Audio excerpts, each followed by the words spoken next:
5, 4, 3, 2, 1. It's the new Panic Room. It's the show other shows want to be, and the show that authors want to be on.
while I feel still trying to get up that great big hill of hope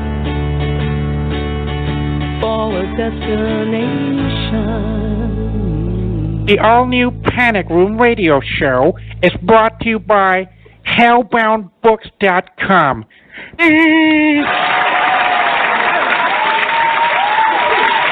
Well, good evening. Here we are again. It is Thursday, the 22nd of August, and it is the new Panic Room episode 154. So if you tune in for something else, tough. This is something else. Probably better, to be honest, than anything that you were thinking of tuning into. So there. And it's been an odd sort of day today. We're here in sunny Texas. I think we're one of the last school districts gearing up for back to school, and dragged my little one kicking and screaming to meet a new teacher. And because of course 11 weeks summer vacation is not enough. Or maybe I think that's the problem. We get 11 weeks. You just get acclimatized to not going to school, and do you know? I think it's going to be different for me because I'm actually going to have to work all day when they go back, instead of sort of working mornings and then hanging with the kids for most of the rest of the day. So I'm not looking forward to either, to be honest with you. But anywho, we don't speak as much as we do, as much as we used to. So I'm going to bring Xtina on any moment.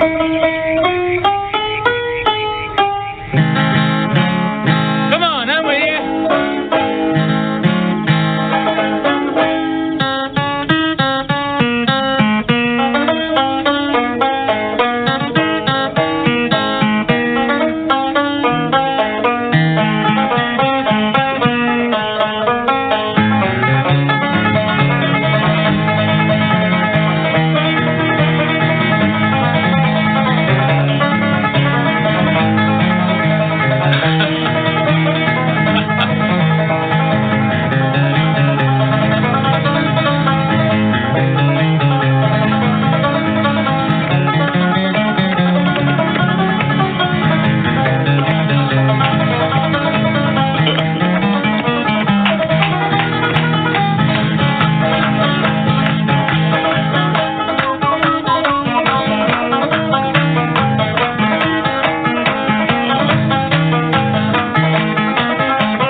This merry evening, my dear.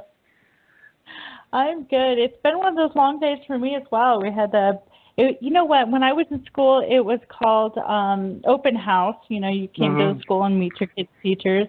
We had a back to school bash, is what it was called today. Oh, for goodness. And they're just trying to make it sound good. It's nice. It's well, you know, well, that's the thing. I mean, high school. Mine go back. Yours is back already. Mine go back on Monday. I actually got the notice. I think my son's sort of open house is sort of mid-September. Well, he's already started. What's the fucking point? You know, right. Go meet the teachers, and you know they've only they've only known him for a couple of weeks, and they've been back 2 weeks. So it's just like an odd. But it's you know, seeing all the poor kids and the teachers. A lot of the teachers have this horrible, haunted look on their little faces. Oh God! They're all coming back. And another year. Yeah, I'm gonna have to do this. Like, you know, my son's this will be his third week in school, so I mean, it's you know, enough time for the teacher to kind of get to know them a little bit. Yeah. So, you know, when I ask, is he a good kid? You know, the teachers, of course, you know, whatever. I was really, you know, happy. They told me that he's really smart in math, and I'm like, well, excellent. You know, and they asked, they were like, you know, so how are you liking it? And he's like, well, I'm I'm not failing anything yet, so that's good. That's the Well, that's good. Well, I never got the point of going to school for the teacher to tell you what your kid's like. Well, I live with him. I know exactly what he's like. Actually, I don't need. I probably have a better handle on it than you do. I see him in his natural environment. You see him in this artificial environment. I think I should be telling you. You should be asking me. Because it's like they can. And it's a conspiracy theory, and I firmly believe that the whole entire school system globally was put together by the photographers. It's just one big scam for the school. I think certainly for my daughter, it's like every month. She's not changed that much in a month. Do you want to buy it? It's like the basic package, the basic cheap shit, the worst parent on the planet package. It's $35. $35 for pictures of my own child. I can take one on my phone of my daughter for nothing. Yeah. I'm not. And it looks so much better. Yeah. So, and what do we do with them? You pay that money. What do you do with them? Seriously, you stick them in a drawer, don't you? True. You know what? $35 and you stick them in a bloody drawer. Yeah, we do. In fact, the most use of it, because we got this, becomes a packet of little door, because my daughter wanted the door hanger for a bedroom door for some reason. And it had a little bookmark, and literally it just happens, I was sat reading my John Grisham, needed a bookmark, and I'm not the sort of monster who will, fold a page over. So I've actually been using this bookmark with my daughter's picture on it, so I suppose that's getting some use, but other than that, throughout all the years, I must have spent thousands over the years. And it's just, and they haunt you as well. If you don't, I'm not. And then you get letters home and emails and that, like if you don't pay for it, you will kidnap your child and sell her into white slavery or something, And it's horrible. It's a scam. That's what it's a scam. Well, what in my experience too, the expression on the kid's face, they don't even stop to get a good one. They just snap. And I mean, there was 2 years in a row, Sean scowled, and he looked like he was going to be like the next school shooter or something. And, I know he's got a really cute smile, so I'm like, they don't even try. And we're spending, a gazillion amount of money for these crappy pictures when if you wanted some pictures to be taken, Walmart does a better job, and they give you more for way less. So... but in this day and age, people just have a camera on them, so I don't know. I don't see you just snap on you. Again, I'd rather. I mean, funny enough, she was cuddled up with a dog the other day. It was just such a sweet picture. I'll have to send you it, actually. And that's her in a home environment, cuddled with a dog. It was a beautiful picture, not staged. And they've used the green screen thing, and then thought, why have you taken a picture of my daughter stood in the middle of a forest? A bit creepy. Yes. Bit creepy. I remember what they should have is on the when they put the backgrounds in is you got the forest background, but sort of a creepy looking sort of little guy peeping around a tree. Maybe with his tail out or something. Now that would be a great picture. That I would buy. Well, my kid thinks of school as like, prison. So I'm thinking cool prison bars. That'd be a good background too. Yeah. Now we're talking. Now we're talking. Yeah. Or make them all wear orange jumpsuits and with a bag of a trash bag and one of those little spike stick things. That'd be great. I love it. Yeah. But that'd be fun, wouldn't it? That'd be fun. It would be. But all this trying to, and ironically, to be fair, they're taking pictures of our kids, so they should pay us. To be honest, right? Yeah. I mean, it's like if you walked up to somebody in the street, took a picture of their kid, and said, "Right, pay me $35 for this picture of your child," they would beat you up. Yeah. Wouldn't they? But they expect us, and we're the bad parents if we don't fork over the money for the good package. You feel obliged to buy at least and I always buy the basic package but you feel obliged. You don't want your kid to be the one who goes back, with it unopened. Yeah. Because that's like saying, I think my kid's hideous. Well, see, back when I was in school, it was, you knew that the poor kids wouldn't get the package. I mean, that's how it was. And so you don't, of course, now growing up, you don't want your kid to be the one everybody thinks of as poor kid. So it's just stupid. It really is. And nowadays, when everybody has a phone at, a snap of the fingers, I don't even know why they do it at all anymore, to be honest. And then and that comes back to my original point, because the whole school system is built around the photographers. Many, many years ago, back in the 1700s, decided, we've invented photography now. What we're going to do with it? Let's invent this place where everybody has to send the kids. So you've got this captive audience, and we take pictures using this newfangled device. And here's the rub, right? And you think how many children are on the planet, yeah? And we then make these parents pay. We guilt them into paying for pictures of their own children. And the school system was created. Yeah, plausible. Yeah, I believe that. And then the yearbooks.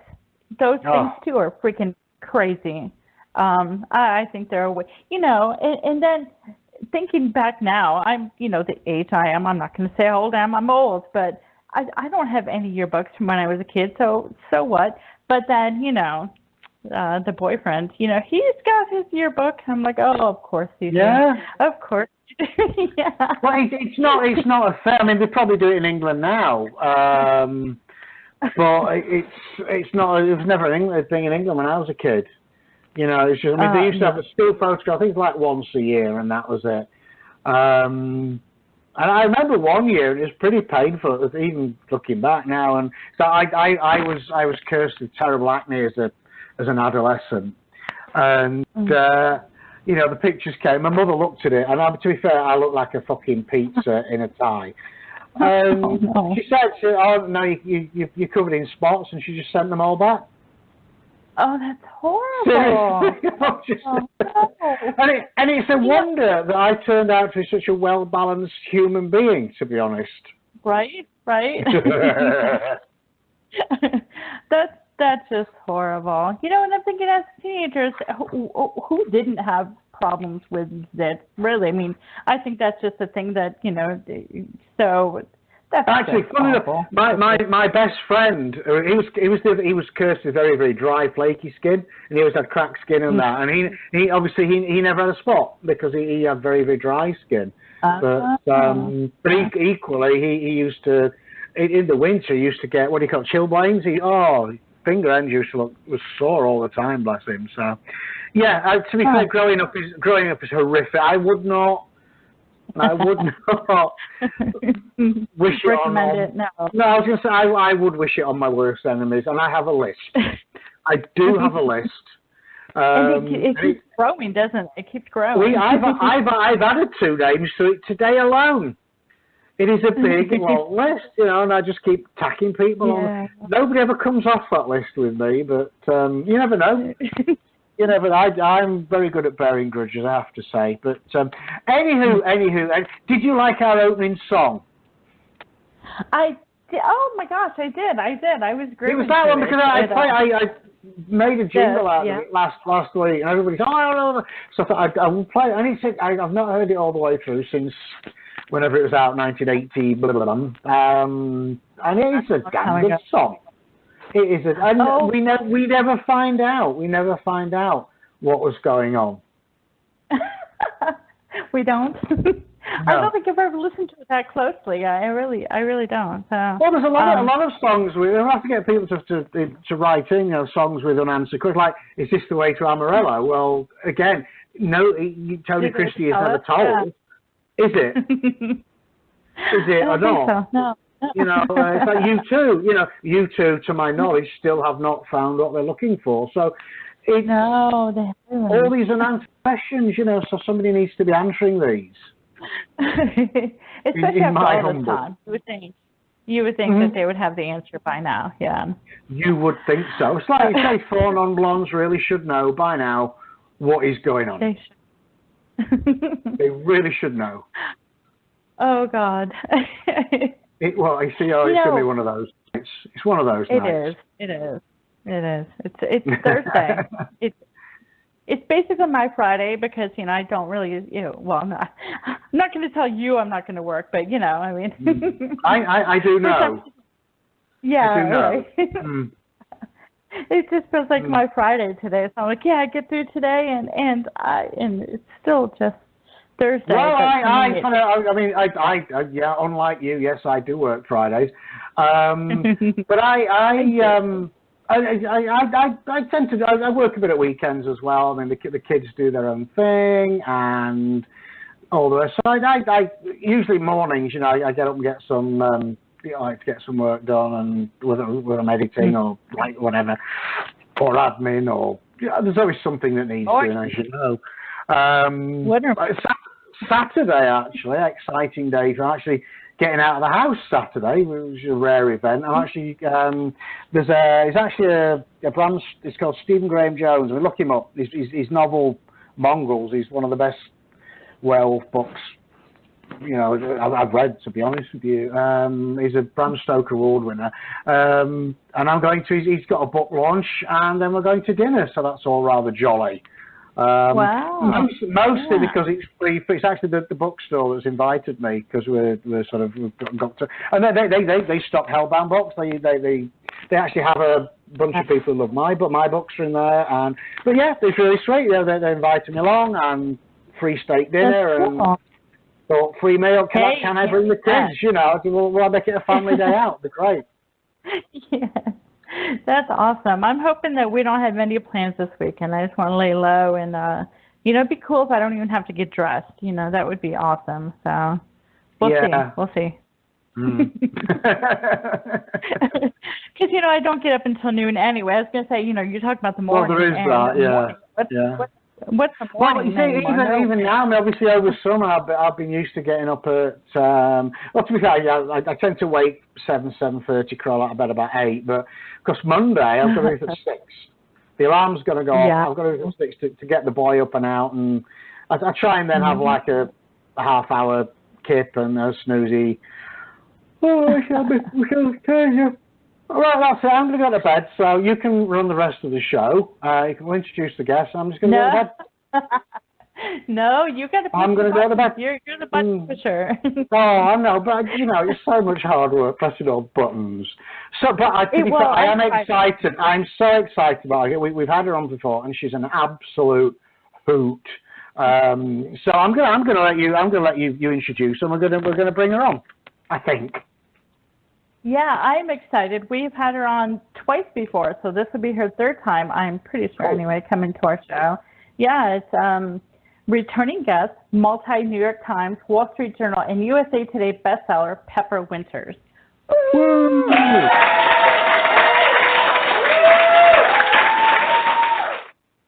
Good day, mate. Hello.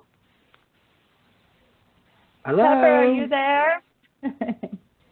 Well, you know, there might be a satellite delay because she's all the way from Australia. Pepper, how are you? Good. How are you doing? We're good. We're good. I suppose it's sort of middle of the day, sort of Friday for you over there, isn't it? Yeah. It is. Yes. Awesome. How's your Friday going? The what? Sorry. How is your Friday going? Good. Sorry, the line isn't all that clear. Sorry. Oh, no. I think that Pepper has been in the writing cave for a couple of days now, so I think she's still trying to clear the cobwebs and you know, recognize the house around her or something. I hear that's what happens. Very true. Very true. So, you're here to talk to us about your book that it was just released a couple days ago, The Body Painter. Correct. Yeah. Yeah. And it's the book that you're working on right now. Is that by any chance number 2 in the series? I did not know it was going to be a series, by the way. So that was really cool when I saw that it was number 1. It said in the series. So that's cool. Are you already started on book 2? Yep. No, book 2. I'm about halfway done, so it shouldn't be too much longer out. And then that's the last book. So at least it's only 2 books. Oh wow!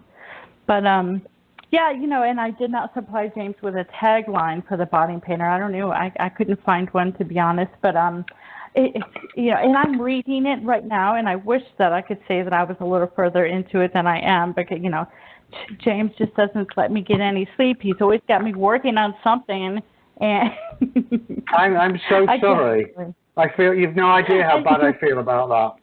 I know. I don't have any time to read. No, actually, the last couple of nights it's been really nice. After I get into bed at night, me and the boyfriend both have our books and we're reading, and it's a total like Brady Bunch kind of moment. Do you remember when Mike and Carol Brady would sit up in bed and read?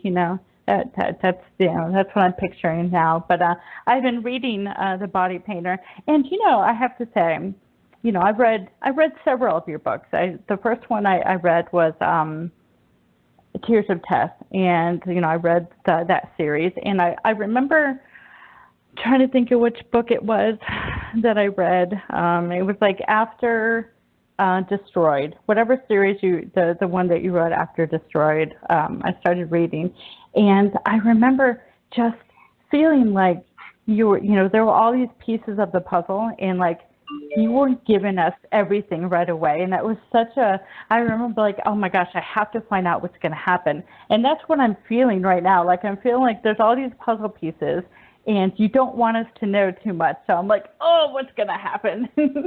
It's driving me crazy right now. So, yeah. But, that's good. Hopefully good crazy. It is good. It keeps me turning the pages. I will say that. But it definitely does feel like you're keeping stuff from us, and I'm like, I want to know. But tell us what your inspiration was for The Body Painter. I can't really, because it will ruin the story, but it is mentioned in the acknowledgements about what was the inspiration of it. Unfortunately, if I say it now, it ruins the entire plot line. Which is very cryptic, I know, and very frustrating. Right. Was there a lot of research that had to go into the whole art of body painting?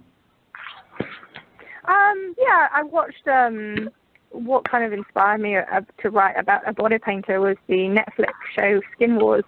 I thought that was really cool. So. Yeah. Well, for the excerpt, Pepper has asked me to read it, and I just picked out the blurb because I figured that wouldn't give too much away. But I will apologize to our listeners because I am awful when it comes to reading out loud. And it's just, I think I get nervous and then I start going faster. And then by the time I'm done, people are like, was that a sentence or was that just one word? So I'm going to try to, go a little slower. So, are you ready? So you'll do great. Yeah, I'm going to try here. But this is the blurb for The Body Painter, and this was released August 16th. I think it was a couple days early, right? Correct. Yes. Yeah, it was. Okay, and let's see. Here we go. Must be slim, able to stand for long periods of time, and be impervious to the cold. The headline caught my attention. Hours are negotiable, pay is minimal, clothing absolutely forbidden. The second line piqued my curiosity. Able to hold your bladder and tongue, refrain from opinions or suggestions, and be the perfect living canvas. The third made my skin crawl. Other attributes required: non-ticklish, contortionist, and obedient. Must also enjoy being studied while naked in a crowd. The fourth made me shudder. Call or email your skin his canvas if interested in applying. The final made my heart race. I should have kept scrolling past the advertisement. I should have applied to the boring reception job at minimum wage. I should have clicked on any other job where I got to keep my clothes on, but I didn't. I applied. My interview is tomorrow. Oh, is that it? I was enjoying that. Much better than I could do. But so you were watching the something on what'd you say on YouTube or something about this? Do they have to be naked, like totally naked? Now I know that in the book she gets to wear like a little skin colored like thong or something, but are they naked really? Yeah, it was on Netflix, and it was the series called Skin Wars, and yeah, they have pasties on the nipples and just skin-colored G-string. Wow, that's I can't imagine applying for a job like that. You'd have to have some really thick skin or something. Well, it'd be hopelessly Yeah, I drunk. think you've got to be very comfortable in yourself. Or drunk. Right. We've all had that moment, unless it's just me. Unless that, I'm going to be quiet. I'm going to be quiet now. It's definitely quiet. So. Moving on. No. So, I was reading when I went to the Amazon page to look it up. It said erotic thriller. So far, so it's not just a straight romance. It's like a thriller, right? Yeah, I have actually asked Amazon to take that out of that category because I don't believe it is the correct category for it. It is it's a romantic suspense with, like you say, not a lot of answers are given to start with. So, in my mind, it's a romantic suspense. Okay, well, yeah, I don't, yeah, suspense thriller. It's kind of in the same category. Yeah, you know, I know that thrillers, it would be. They don't really have a lot of sex in them, I guess. Whereas, this is a romantic involvement. I don't know. I've only read a couple of thrillers, and the ones I have were very, very good, but they didn't exactly have explicit, scenes. Yeah. I saw one of the ads on Facebook. I think it was just today, and it caught my eye, and I was looking at it. It was another little excerpt from the book, and the only thing that I remember seeing was, she was like, "You kidnapped me" or something. I'm like, kidnapped? I'm all about the kidnapping ones. I mean, for me, Tears of Tess, that was just, it was so dark, but it was so good. I remember finishing. I'm not sure if it was the whole trilogy or it was just the first book, but I remember waking my mom up at like 2 o'clock in the morning because I had to talk to somebody about the book. I bet she appreciated that. Yeah, right. And of course, it's funny because my son is like this too. When he goes to give you a description of a book he's just read, he can't just give you a short, a brief summary. He pretty much has to tell you every scene that ever happened in the whole book, pretty much. Yeah, so that was me with my mom. I'm like, okay, well, this is how it started, and this is what happened, and so I'm sure at 2 in the morning she really appreciated that. But I know, and I'm thinking, I'm wondering sometimes with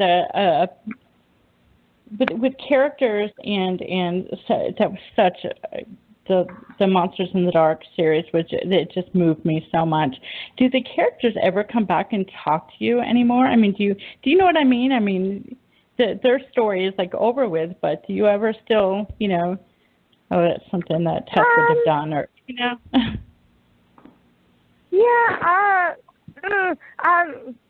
sort of. I suppose I'm quite different, as in when I'm writing the book, I live and breathe the characters I'm writing. But the minute I finish, some other characters in my head. So no, I don't think of them often. If I was going to go back and write in that world again, yes, obviously I would reread and really get back into their headspace and figure out what they would do from their point of view. But no, my mind isn't full of past characters, if that makes sense. Mm-hmm. No, it totally does. And is their story completely over with, Q and Tess's? Yeah.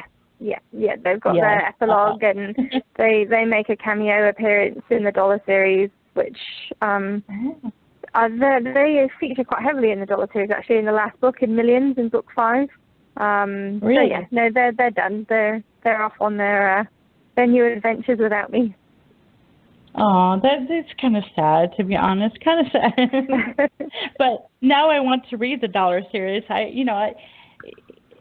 couldn't believe how many. Oh gosh, there was one of your books that I saw that it had been like 5 years or something. How long ago?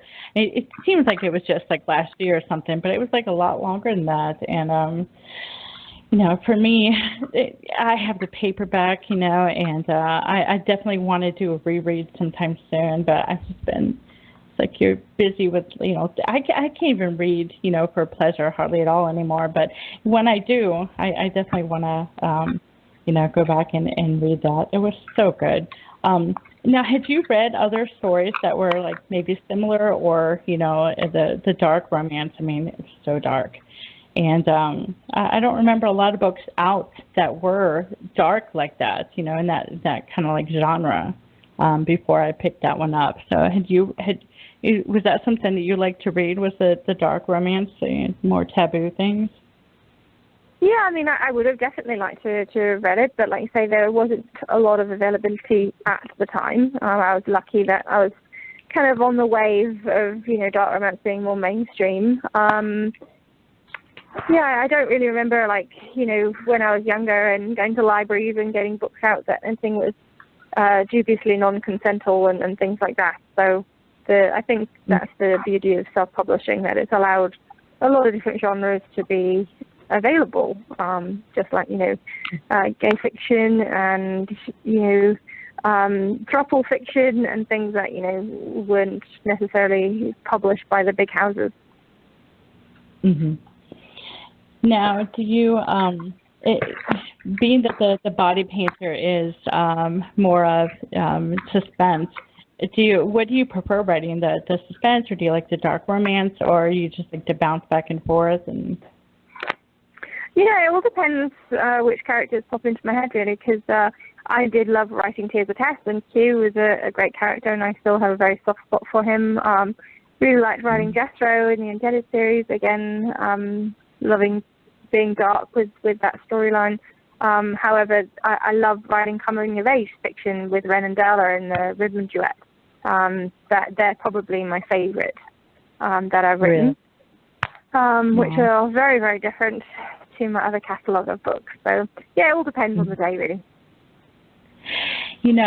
Before the Body Painter came out, and when I had some free time, I was starting to read, oh goodness, hang on, I can see the cover of it, Unseen Messages. I had started reading that because, of course, I love your writing, but a friend of mine was like, I read this book and it was so good, you have to read it. So, and I got to say, I love the plane crash, the whole, the plane crash thing, and they're on a deserted island. To me, that is so cool. I got to finish it again, but I can't wait to see what happens in this one. It kind of reminded me, except for the whole tragic, people dying and stuff, of Lost. I was such a fan of the show Lost when it first came out. Did you ever watch that, James? Do you like Lost? Yeah, I watched the first episode when they crashed, and yeah, I was really, really looking forward to it. And then it kind of got a bit weird, and I was like, ah. Yeah. And then unfortunately, too many episodes went by, and I didn't have the time to commit to continue watching. But yeah, the first episode of that was amazing.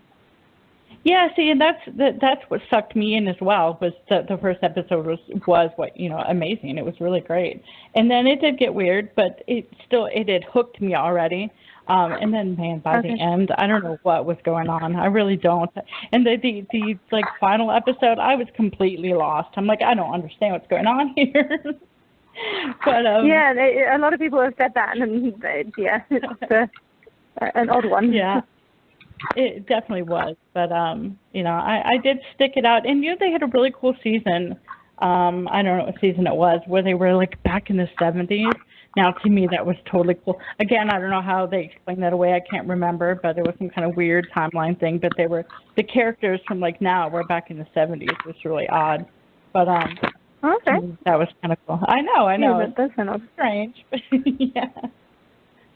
But that's what whenever I think of like a plane crash thing or something, I just think about that. But no, I really and again for the I was reading the foreword, I think it was, to the Unseen Messages, and you actually had an experience kind of like the beginning of that, right? Yeah, that was kind of what triggered that idea. I was leaving. I can't remember where I was leaving. I think I was leaving Canada after doing a signing tour in America. And a few incidents happened at the airport that kind of got me on edge. And then the aircraft just felt very rickety on takeoff. And a couple of things happened, and I thought, oh my God, we could crash here. So, yeah, I think that was Air Canada that we're on. So, but no, it was you gave a good idea for a book. Yeah, definitely. Especially when you throw in like romance and stuff, and this guy, that was so good. I can't wait to read more of that. I need more time, James. I need vacation. No. No. We don't do such things. We don't. Life for you is just one big vacation. So no. But it has been so nice that the past couple nights when I get in bed and I start reading. The bad thing is I'm reading, and then I have to take off my glasses, and then I'm reading with just one eye, and then the next thing I know it's like 3:30, 4 o'clock in the morning. I'm like, oh my gosh, where has the time gone? But and I think that's a sign of a good book, though, when you just totally lose what time it is in track of anything like that. So and that's, to me, all of Pepper's books have always been able to do that. Just you get totally into the story, and I can't wait to see where it goes. And they're always such strong characters. I do remember when I was reading Tears of Tess, especially because it starts out where I don't think she knows how strong she is in the beginning. And to see her evolve, I think that was pretty cool, because that was one thing I never liked in the book, where they had the weak females, the really weak ones that are just kind of like Anna from 50 Shades of Grey. I always thought she was like really weak, but so I loved that Tess was as strong as she was, because I think that's cute. Yeah, definitely. And I will say, James, I think it's still on Amazon for, I think it's the first book, Tears of Tess, isn't like free or something. I think it is. Is it? Yeah, it is free. Yeah, it's free on all platforms, which is pretty good. Yeah. It is. And anytime I think about it, I like put it up on my page, because I'm like, everybody has to read this. And if they haven't read it, I'm like, why haven't you read this yet? So... Oh, so yeah, that's lovely of you. Thank you very much. Yeah, I was gonna say, so listeners out there, go get Tears of Tess by Pepper Winters. It's free right now. You can't go wrong with a free book, but then you'll be sucked in. Real quick, I was gonna say, I was looking to find out how long the body painter is, because when I'm reading the book and I'm like, okay, this is how much the percentage it says that you're in. And I'm like, okay, if it's like a normal Pepper Winters book, it's going to be like really crazy long. So, but it doesn't say on Amazon how long it is. So. Yeah, it's 126,000 words. Yeah, so can you write a short book? I don't think you can. No, I've tried. It really sucks. Debt Inheritance, I think, is my shortest book, and that's 67,000 words. Which book was that? Debt Inheritance is the first book of the Indebted series, which is free as well. Wow. Yeah, no, you can't write a short book. But, that's when I was younger and I was going into the stores and, picking out like a book from the shelf, that's what I always wanted, was the bigger books is what I always went to. Because you're going to, spend the same amount anyway. Yeah. So, no. Yeah, I always got the biggest book that I could. Yeah. So, I don't feel as bad now, because I'm only like 15% in. I'm staring at that percentage thing going, I swear I've been reading forever. But it's because it's a long book. That's why. Yeah, that's true. That would do it. Mm-hmm. Right. So, well, I'm like, one day, hopefully, I'll be able to write a small one. I'm a fast reader. I think it's how I got into Stephen King. I will buy books based on just how fat they are, which is how I read The Stand, because that was like the fattest book I could find. Sometimes I find you get a short book and they're always sods law. They're always really good, and you're disappointed. Because I wanted a lot more of this, and it's all over and done with.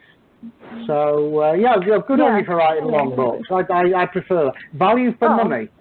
Value for money is what it is. Well, as long as they're not boring and long, that's the main thing. Well, that can be a problem, and I'm looking at Anne Rice here. No names, no patrol, you know.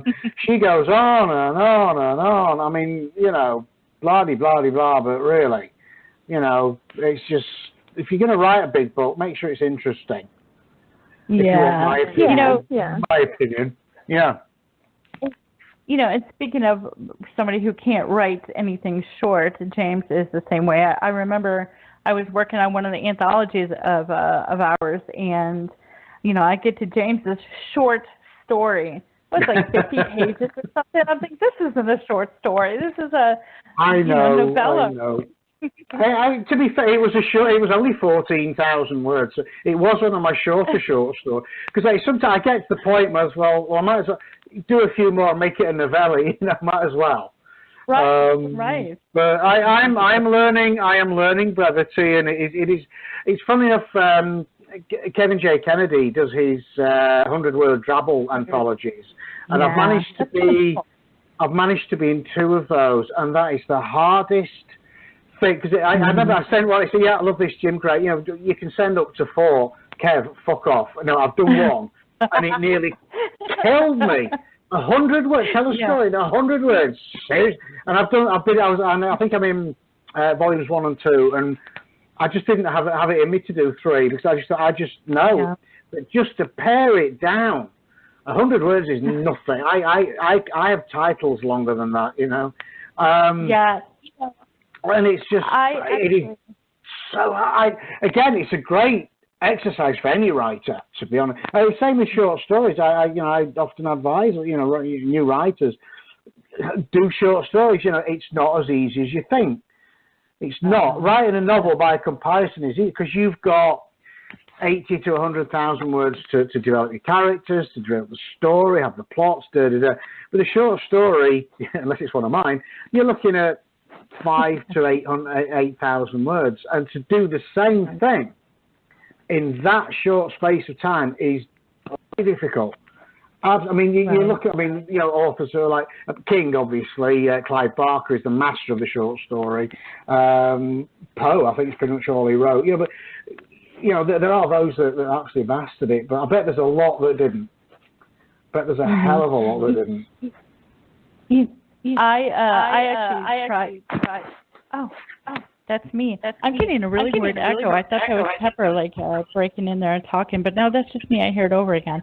But no, I tried to submit to the Kevin Kennedy's the 100 thing, and I got this thing and I pared it down. And I finally got 100 words, and I was so proud of it. I was like, this is amazing. And I sent it to him, and he was like, this is really good, but it's just a scene. It's not really a story. It's not really a story. I'm like, what? So needless to say, I did not get in because I had a scene and not a story. But hey, I think it was a really good scene for 100 words. But it took forever for me to pare that freaking thing down. And that was it. I was done after that. I was like, no, I'm good. I'm good. yeah. In fact, poetry. I wrote that one poem because you nagged me. Xtina nagged me to write a poem for what I can't remember why now, and I'd say, okay, I'll have a go, and that's it. I'm done. That's my poetry career is done. That's it. I peaked. And I have to say that with all of my poetry writing, and you give me grief about my last one because it did not rhyme. Your poem did not rhyme either, sir. Did it not? Oh no, it didn't. Did it? No. No. But you said it. No, you said don't bother with making it rhyme, so I didn't. Yeah. Oh no. Well, you don't have to. No. No. It was good. I really liked it. Yeah. Good. Thank you. So I know. It. No more. Okay. I know. We have to take a short break. I think James has to go take a wee. But I do. Pepper, I really do. Yeah. Don't go anywhere. We're going to have a commercial and a song. So we'll be right back. Sounds good.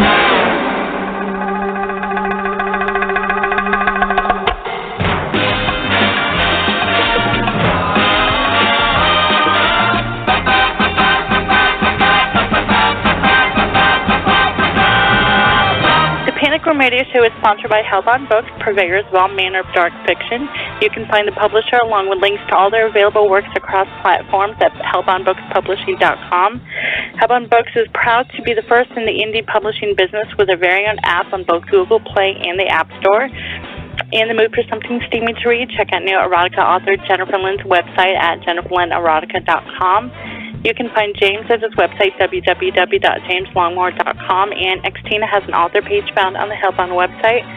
Don't forget to follow the Panic Room Radio Show on social media. Our Facebook page, Unofficial The Panic Room Radio Show, Twitter at Panic Room Radio, our YouTube channel, The New Panic Room Radio Show, and come visit our website at www.panicroomradio.com.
And we are back, hopefully with Xtina, who's again, we've both had a wee, which is great.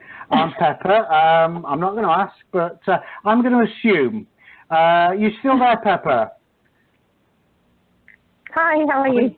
I'll say Pepper's got back from her wee, which is fantastic. Right, okay. I'm going to step in. I'm going to change the theme a little bit here. First of all, I'm going to play this.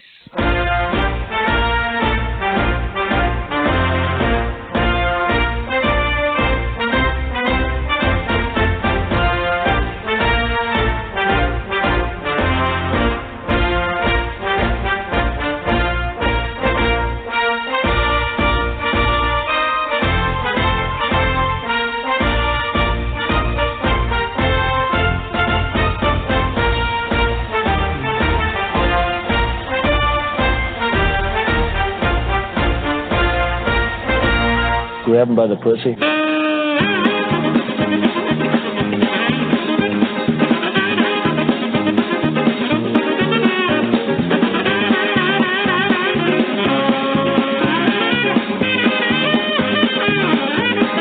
You know what uranium is, right? This thing called nuclear weapons and other things. Like lots of things are done with uranium, including some bad things.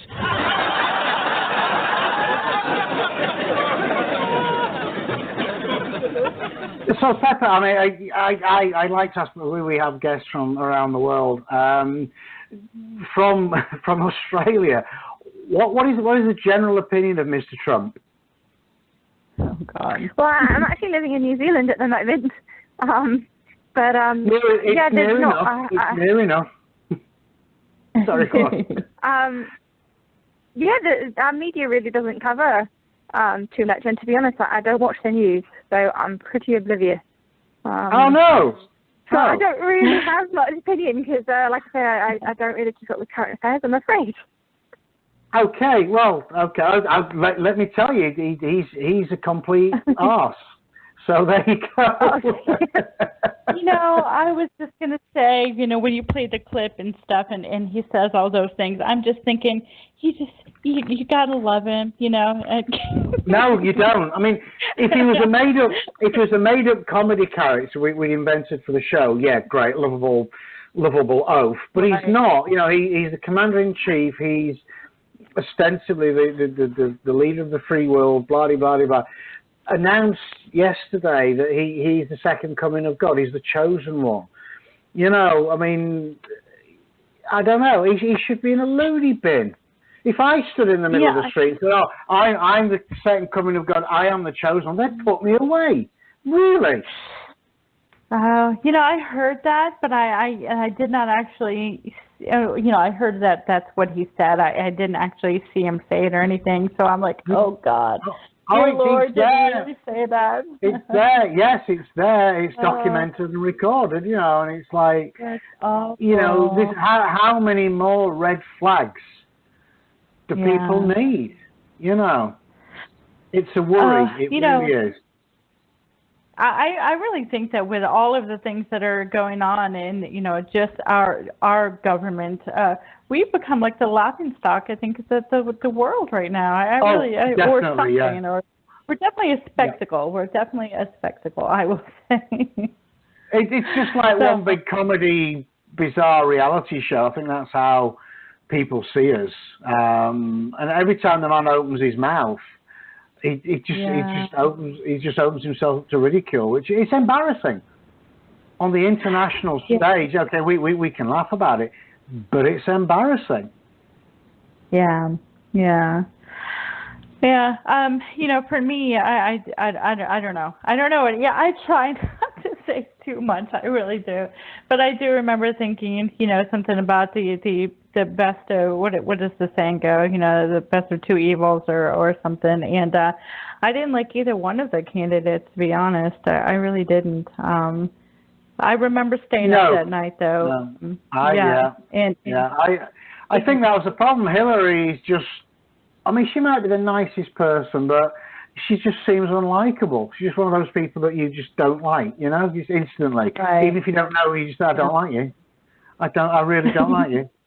To be fair, as I get older, it's like my list of people I would wish the worst things on. As I get older, that is becoming more and more people.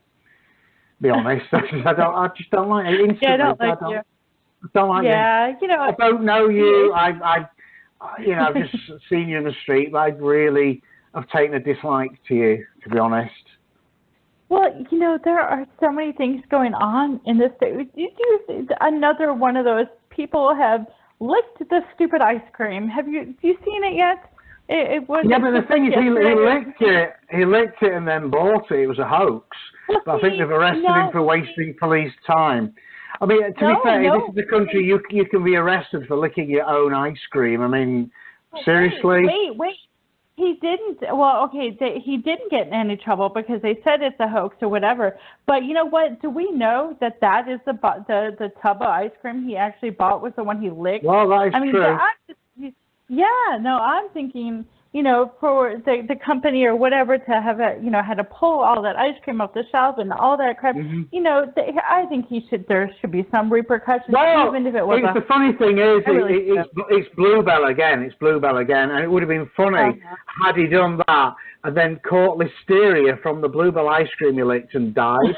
That would have been poetry. That would have been brilliant. It would have been. Yeah, and then his family probably would have sued or something, and oh God, ridiculous. Yeah. Oh God, yeah. These, I know the times we're living in. I don't know. Maybe we should go visit Pepper in New Zealand. It might be quieter, and people aren't licking the ice cream there. People aren't laughing at her country. We should go visit Pepper. We should do that. Yeah, come on down. It's very calm down here. We don't have a hell of a lot of nuisance going on. I don't know if this is. We don't have a big suing culture, which is good. So not too much nastiness goes around. What you do have in New Zealand is that show Wentworth. Are you a fan of that show Wentworth? What was it called? Wentworth. The one with the girls. No, I haven't heard of that. What? Are you? No, I haven't. Like I say, I'm very rarely. I very rarely watch anything. I'm very boring. I'm normally outside with the horses, or writing, or spending time with the husband. So I'm pretty lacking on music and current affairs and things like that. But if it's from New Zealand, I'm sure it's good.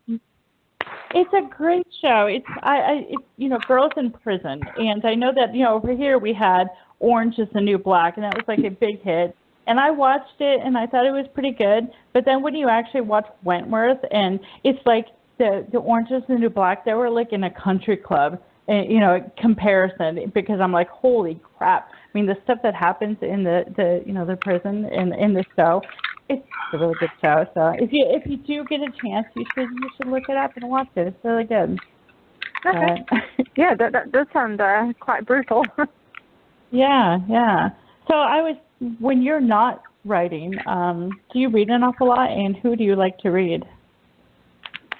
I read not as often as I would like, because like I say, I'm outdoors quite a lot. But I love all authors really. I really like fantasy and suspense and romance and non-fiction as well. So eclectic taste really. Yeah, I noticed that the older I get, when I was younger, if I started a book, it did not matter how bad it was or anything. I would read that sucker into the very last page. And now that I'm getting older, I'm like, oh God, I don't think I have enough life in me to read all the books that I want to read. So if it's not good, I'm just not going to bother. I think but I used to have this. It was almost like a compulsion. If I started it, I had to keep going, and I don't find it anymore. I don't. I'm quick to put a book down. Yeah, I was the opposite. When I was younger, I'd go to the library and get 20 or 30 books out and know that I'd probably only end up reading 2 because I'd be so fussy. And I give a book, a few pages, and that's me. So, but no, that was the best thing about libraries. Yes, it was. We were only allowed out, I think, 3 books at a time. At a time, yeah. And I used to, I said earlier, I used to read so quick, I would just devour them. I think that's where I got my love of big fat books, because we only used to go every 2 weeks, and I would get my 3 books out, and they'd be gone in 4 or 5 days. So I started to get the biggest ones I could possibly get, just so they'd last me for the whole 2 weeks. Oh, so you were only allowed 3 books out at a time? Yeah. Yeah. Here too. Oh, yeah. Here we can have 30. Wow. Who needs that many books at once, though? It's a lot of books. True. Yeah. It is a lot of books. Yeah, but I think we were got a family. Well, that's if you get in for the whole family. Well, yeah, I mean, if I went, my sister could get 3, I could get 3, my dad could get 3. It wasn't just 3 for the whole family, but 30, if you got a big family. Plus, as well, if you want a choice, you know, I think that's a good idea. I think they just didn't trust us. You know, we were shifty kids. I think, you know, so you give him more than 3, he'll be down the market selling them. I think that's what they thought of me. They'll be gone. So I was going to ask, I know that there was a playlist for the Monsters in the Dark series, and I remember when I was reading this, I lived and breathed the playlist. As a matter of fact, James, this is so dorky of me. When I was reading Tears of Tess, and I got so into these characters that I made I think it was a video or something that I actually put up on YouTube that was, it had one of the songs that was on the playlist, and I had little, oh gosh, what are they called?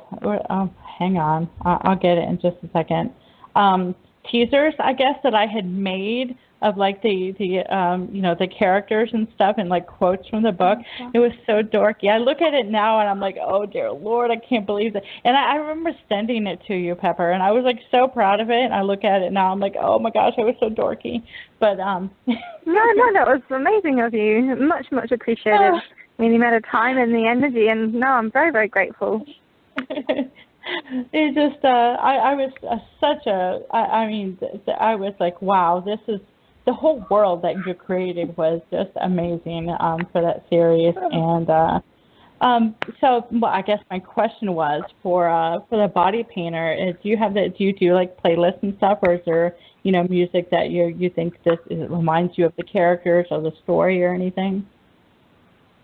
Yeah, I mean, I don't know if I should be honest about this, but like I say, I don't listen to music myself personally. I don't listen to it recreationally or during my writing process. The playlist is either what better readers have sent me and said, look, this really made me resonate with that character, or it's something that I've gone to search for once the book is done. With regards to, and I don't actually listen to the song, I just read the lyrics. If the lyrics match, then that's good. So, so I am a different breed, really. I don't seem to, like I say, that's why I said I wouldn't have enough stuff to say in a 90-minute interview, because I'm literally very boring. I have a very rare amount of hobbies. Horses, I can talk to you for hours about horses and rabbits and animals in general, but when it comes to media, I'm pretty lacking, I'm afraid. Well, another question I had for you was, when you're writing, are you a pantser or a planner? I'm both. For the Living Canvas at the moment, which is the second book in the Master of Trickery Duet, I've got quite an extensive plot outlined, because, like say, there are a lot of unanswered questions, so I have to make sure that I answer all those. However, the characters do definitely take the story in a different direction. So I'm probably, out of my plot that I plan out, I'll use about 50%. And then change the rest. I think that probably is my downfall, whenever I try to write, is that I get wandering, and I don't even know where I ended up. I'm like, how did I get here? And I know that there's these writer girls that I used to read a lot. They write together, and they would talk about how they cut this scene from the book, and they cut this one, and I do not know how people do that. I mean, to me, if I'm writing it for a reason or something. So I don't know how writers decide, oh, this doesn't need to be in there, so I'm just going to cut it out. I mean, the funny thing is I say that, but I also, do some editing. So when I'm editing, it's easy for me to cut a scene, or not a scene, but maybe, I don't like this sentence. We don't need this here. So I guess I can see it then. But when it comes to your own writing, how hard must that be to decide, this didn't really, help the story along, so I'm just going to cut it. Yeah, I'm pretty on that board as well. I'm pretty ruthless with my writing. Most of the time, I don't like my own writing. I think there's always room for improvement. So when it comes to editing, I do have a tendency of deleting massive chunks of books and lines, and I can whittle down, 30,000 words kind of out of the book itself, mainly because, like you say, it's either slowing it down or it's not needed or it's repetitive. There's still a lot of room for editing, I think, in my work, but overall, I do my best and try and keep it streamlined. So I don't get satisfaction out of deleting it, but I definitely, it helps tidy things up. Yeah. I'm thinking, how cool would it be for, like after the book is out or a while or something to, release, this is a, kind of like they do in like the movies and stuff like this. This is a deleted scene, just have like a collection of deleted scenes. That'd be kind of cool. I would read something like that. Yeah, on my website, I've actually got a lot of deleted scenes just on one of my tabs there. I think there's, I think there's quite a few. I haven't added anything for a while. But yeah, there's quite a few deleted things on there. Also would be good. You know what they should do? Bloopers at the end of the book. You know, like they do in the movies. Just have bloopers. I would do that. I would have bloopers at the end of my book where things just went a bit wrong. I think that could work if you're writing a really cool comedy. I think that would work really well. I would do that. Yeah. But sometimes well, it's funny how they do it on, obviously, like the Pixar are pretty big on that, and obviously they're not bloopers because they're that's how they're drawn, but they're done specifically for that. But it's great. Sometimes it's actually better than the whole movie. So yeah, I'd love to. It would have to be the proper book. It would have to be a good comedy book or something. So there you go. There's a free idea for you. You'll have to use it when you write.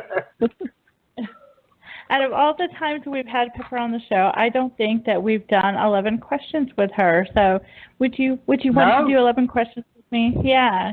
So just say yeah. I'm just going to ask you some random questions. You really have no choice, Pepper. I'm afraid you have to do it. Otherwise, she will sulk like you would not believe. And by God, she can sulk. She really can. Right, okay, let's do this.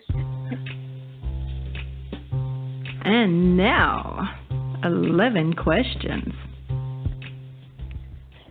Okay, number 1. What's your guilty pleasure? Oh, what, like food-wise or entertainment-wise? Anything you want. Yeah, anything you want. You don't listen to a lot of, you don't watch TV a lot, so yeah. What do you like? Give me some, chocolate cake or something. It would probably, if it's a really nice sunny day and I'm meant to be working, it's going for a horse ride on the beach instead of working. Yeah, I guess because you should be working, that's why you can call it guilty, but that just sounds beautiful. Oh, I feel very, very guilty, yeah. Every time I go out on the horse and I'm meant to be riding, I feel very, very guilty. I bet your horse enjoys it, though, so you can feel good about that, yeah. No guilt in there. That's true, yes. They get to go out for a play. That's very true. What do you prefer, the mountains or the ocean? Oh, I think I'm directly on the fence because we live in the hills, so I love the hills, but the ocean, there's something very special. I wouldn't be able to live away from it, if you know what I mean. We're lucky that we're just a short drive, so probably the ocean for clarity and space. It's a good answer. What's your favorite lunch meat? Lunch meat? Yeah.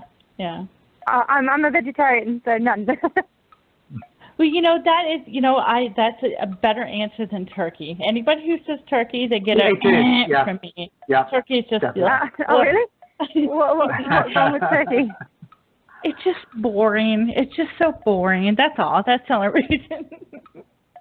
Fair enough. Like, you can't just have turkey. If you, maybe turkey and something else, or, depends on the condiments you put on it. Turkey's just bland. That's all.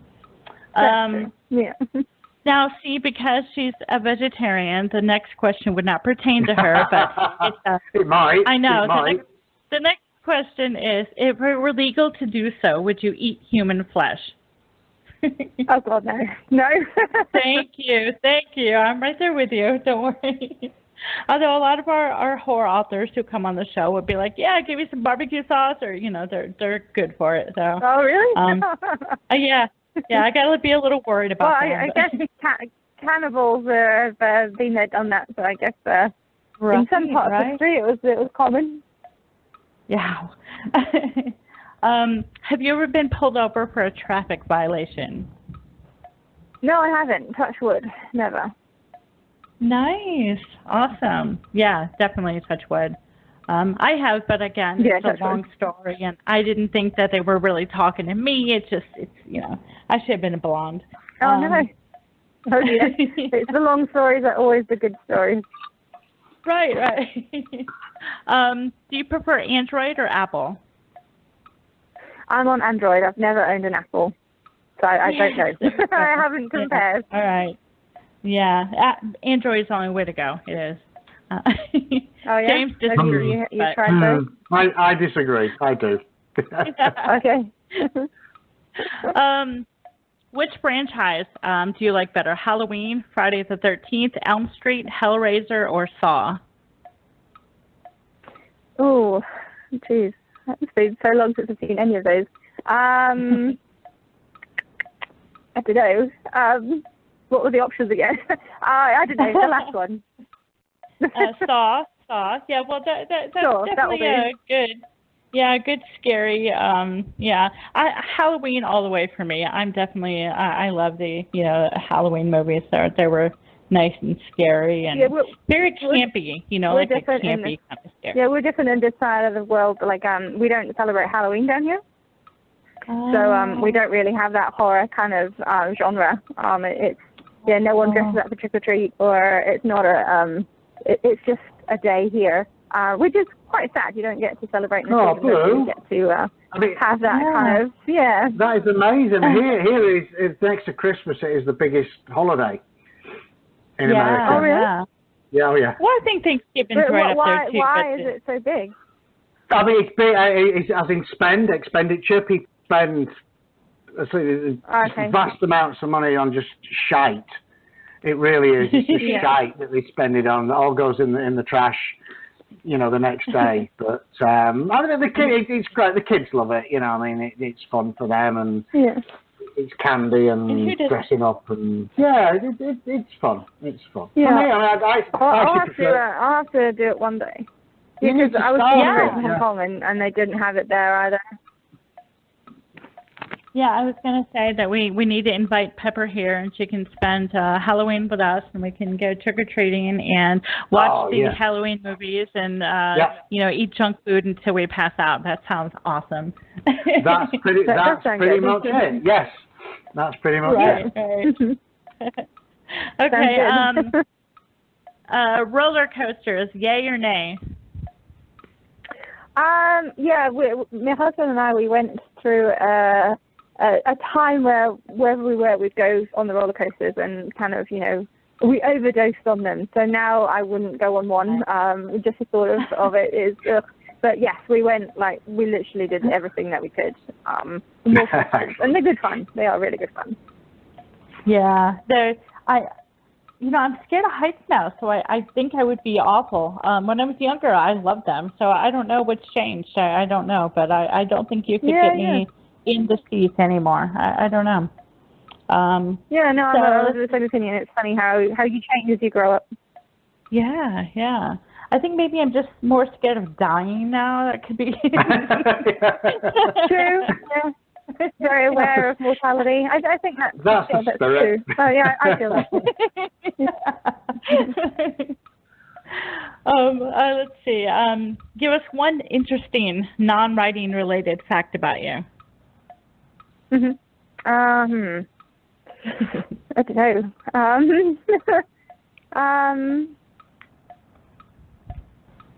I don't know. I honestly don't. What do other people? What would you think? Oh, I don't know. I usually go with like a hobby or something. But for you, horse riding, I think that is pretty interesting. I mean, I don't know a whole lot of people who own horses and go horseback riding on the beach. That is so cool. Oh, that sounds awesome. Do you ride or have you ridden competitively, Pepper? Or do you just do it for fun? Yeah, when I Yeah, when I was younger, like I said, I was born and raised in Hong Kong, and I was lucky enough to live next to a complex where they offered horse riding lessons, and for very special occasions, my parents would treat me. And then when we moved, because of the handover in 1997, I did get into horse riding competitively, and it became my life, and that would have been a career choice back then. You know, if I'd have had the money and the sponsorship, I would have focused on eventing, a bit like Mark Todd, who's a great Olympian from New Zealand. But then life happened, got in the way, and then I kind of had a bit of a break for 20-odd years, which was sad. I was constantly thinking about it, and then recently, the last 4 years, I got back into it. Oh, excellent. But the horses I have right now, they're not competitive. They're rescues. They were going to become dog food, so I rescued them, and they just get a luxury, so, yeah. Oh, well, bless you. Bless you. I call them the gates because they're not exactly well balanced. All right. She has horses and she has rabbits too, which I I love bunnies. Bunnies are awesome. Yeah. Yeah, they are. Yeah, they're definitely a very special little creature. They're just like a horse, but miniature, I think. So. Yeah, well, if you try and ride one, then that's going to end badly, isn't it? So it's going to be squished pretty good, yeah. Yeah, just a bit, yeah. Have you seen? I guess you've seen Teletubbies, yeah? The TV show. I don't know if you. Sorry. Did you know the TV show Teletubbies? Did you get Teletubbies over there? Teletubbies. Yeah. Yeah. Well, I think we did like 20 years ago, but I didn't. Oh yeah. Well, they're like the big fat things, aren't they? Yes, they've just frightened me to death. But the rabbit, their little wherever it is they live, they have these rabbits because to make the Teletubbies appear smaller, they use these giant rabbits. And where I used to live in England, I lived in the Midlands for a while, and there's a small zoo in the Midlands, and they had these rabbits, these Teletubby rabbits. And they were huge. They were the size of a medium-sized dog. I mean, they're just these enormous, biggest rabbits you'd ever seen. Absolutely gorgeous creature. I mean, I'd have one. I think you can have them as house pets. You can litter train them, but these things literally they're the size of a medium-sized dog. They're beautiful animals. Yeah, unbelievable. That is really impressive. They had the big ones, so the Teletubbies didn't look, because it'd have been even more frightening, I think. They were just, I actually stopped my kids watching it because it was just so damn disturbing.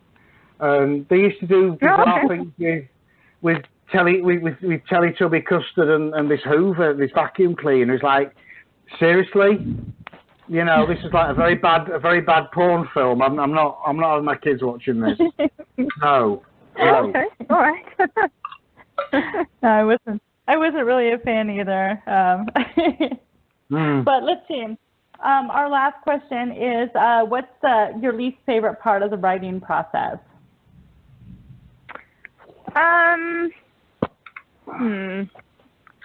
Probably the middle bit. I find, like I say, I'm a very, very critical writer. So by the middle bit, I'm already starting to pick it apart and finding a lot of flaws that sometimes I think, it's not worth finishing. It's not a very good book. So the middle is probably the hard part for me.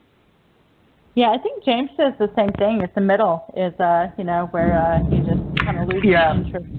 He gets the middle. I get the middle. Yeah.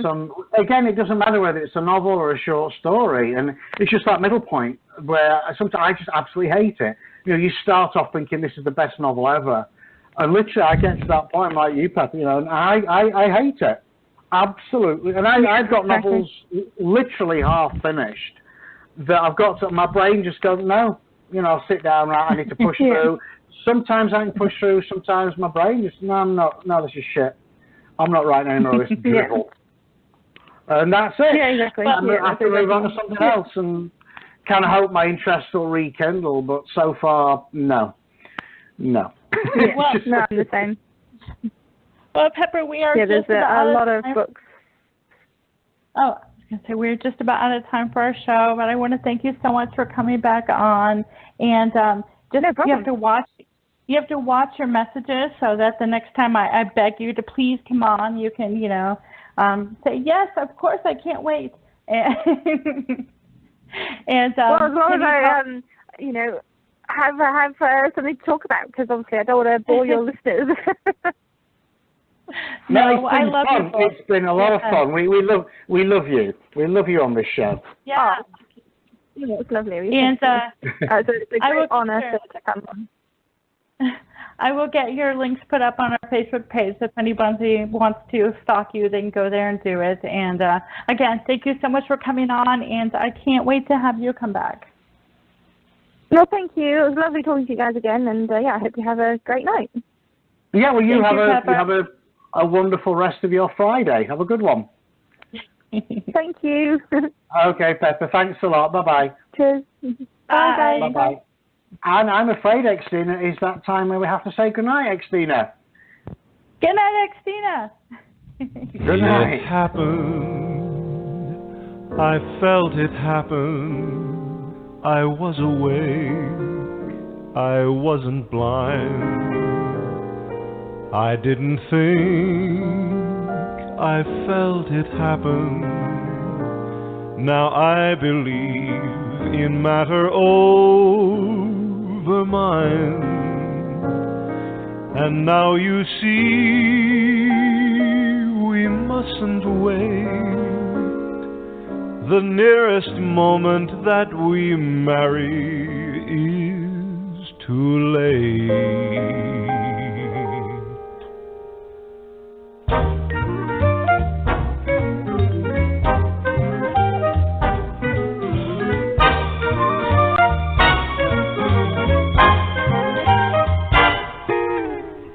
Have you met Miss Jones? Someone said as we shook hands, she was just Miss Jones to me. Then I said, Miss Jones, you're a girl who understands. I'm a man who must be free. And all at once I lost my breath, and all at once was scared to death, and all at once I owned the earth and sky. Now I've met Miss Jones, and we'll keep on meeting till we die, Miss Jones and I.